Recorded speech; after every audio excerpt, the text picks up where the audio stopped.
Europe 1, 8h14. Europe 1 matin. Bruce Toussaint.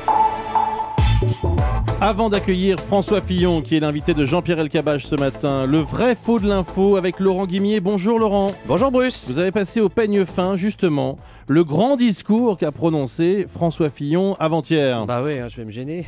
62 minutes d'un discours très dense sur le triste état de la France, d'après lui, avec un passage qui m'a carrément intrigué. Ouais. Écoutez bien, François Fillon passe en revue les tracasseries administratives dont nous serions victimes. Nous sommes l'un des pays qui compte le plus de réglementation au monde. De la cueillette des champignons à l'extension de votre terrasse, des conditions d'embauche d'un jeune à la surface des escaliers de secours, de l'organisation des taxis à la gestion du personnel des toutes petites entreprises. Alors François Fillon, qui est sur le point d'entrer dans le studio, vous écoute attentivement. Vous avez vérifié tout ça. L'ancien Premier ministre évoque 6 cas précis de tracasseries administratives. Vraies ou fausses, ces tracasseries ? Alors elles sont vraies, je reprends chacun des 6 exemples cités par François Fillon, et c'est vrai qu'il y en a qui sont étonnants. Bon, d'abord les évidents, conditions d'embauche des jeunes, les horaires notamment sont contrôlés pour les apprentis, Ouais. on ne fait pas n'importe quoi avec un très jeune salarié, et c'est normal.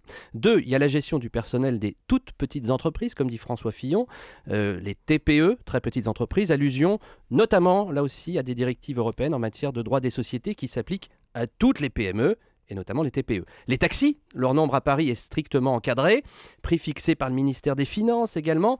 Vous vous souvenez, il y avait une commission qui était présidée par Jacques Attali en 2008 qui bien avait sûr. proposé d'assouplir tout ça.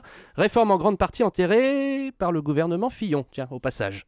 Alors, il y a des choses plus étonnantes dans le discours de l'ancien Premier ministre. Il parle des escaliers de secours, notamment. Ouais, décret du 20 février 76 qui impose des longueurs maximum et des largeurs minimum pour ces fameux escaliers de secours, calcul savant en fonction du nombre de personnes à évacuer en cas d'incendie.